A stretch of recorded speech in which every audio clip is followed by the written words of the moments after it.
Hello and welcome to Steady Growth Academy, where potentials are unlocked. We will soon round up with this series. It is important to mention that the series should have started with this topic, but for some reasons, it's coming now. It is not too long, but for clarity in delivery, we will run part 1 of the topic now. And next week we'll run part 2 in this series. So it's the question we would have asked initially: how did we get here? How did we arrive here? We all know that God created man. It is a known fact that in most religion that during creation God was calling up everything by word of mouth until it was time to create man. He truly went to work with others, saying, let's create man in our own image. For him, the arrival of man should not be only the end of creation, but a total rest for him.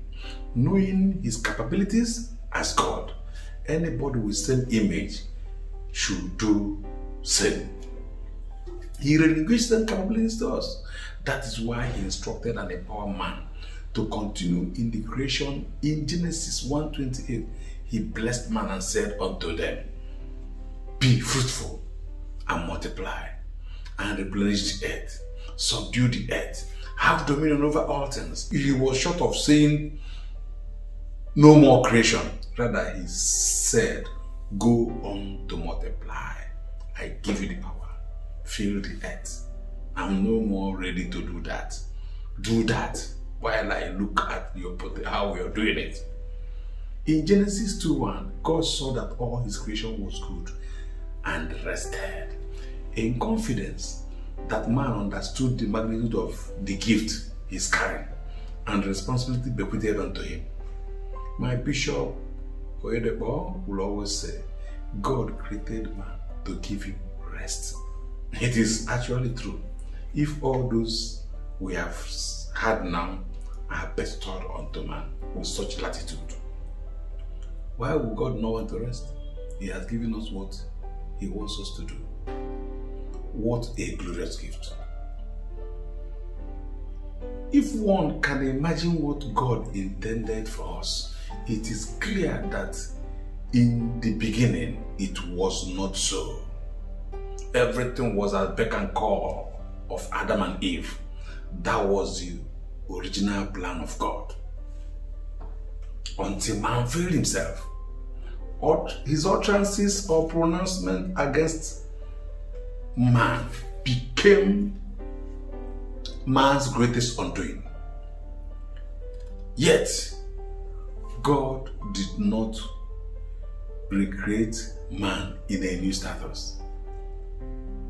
Because man spent chance to enjoy good things. Is still with man, good things of life, as it was in the days of Eden. Is still with man.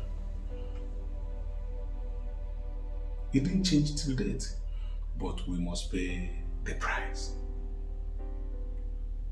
Fortunately for man, there is a way out because God does not repent of his words. So he could not take his creation and blessings away. Having seen that man either did not appreciate the level of freedom for him or lacked the capacity to manage it, God simply regimented blessings to manageable size of man and for man with ifs. If I means IFS, not if of evil. If IFS, ifs, I, F and small f. Why I put that F is maybe you may as regimented, you may need more. So God regimented man's blessing with if. If now became the gateway to access our desires from him, since we took his privileges for granted. These if are choices that are open to us in all life situations. So what exactly are these ifs? there are a set of conditions or approaches of acceptable biblical norms to the answer we seek or run after. It is not the answer, but carries more attention than the answer itself.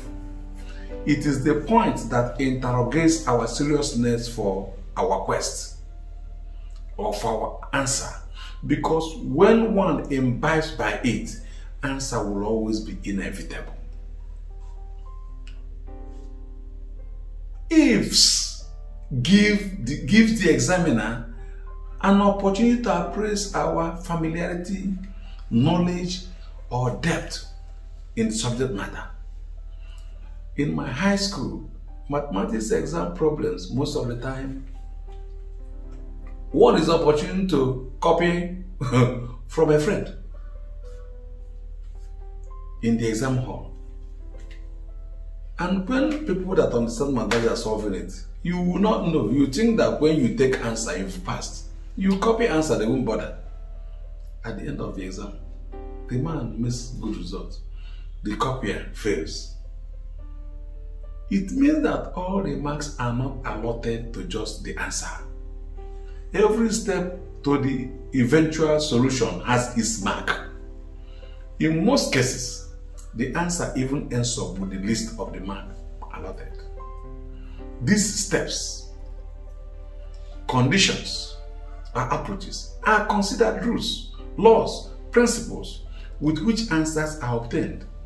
From this explanation, it is obvious that to ignore the place of principle, rule, or step and rush for the answer or solution will hardly guarantee a pass mark. So are the activities of life. We are so much interested in results or answers to problems without regards to the rules or regulations, even principles, to that problem. God deliberately put those clauses in place to assist man attain his new ordained pride of place, positions, or potentials in life despite the sin of Eden. Christ came to nullify the cross of God's anger and pronouncement at Eden, not only to give us another opportunity, but to bring us to better understanding that will help us fulfill them and enjoy the benefit therein. He did not come to nullify our sins. Because in Matthew 5:17 he said, "Do not think that I have come to destroy the law." That is the ifs, the principles, or the prophets, but to fulfill them. I'm here to fulfill what has been ordained.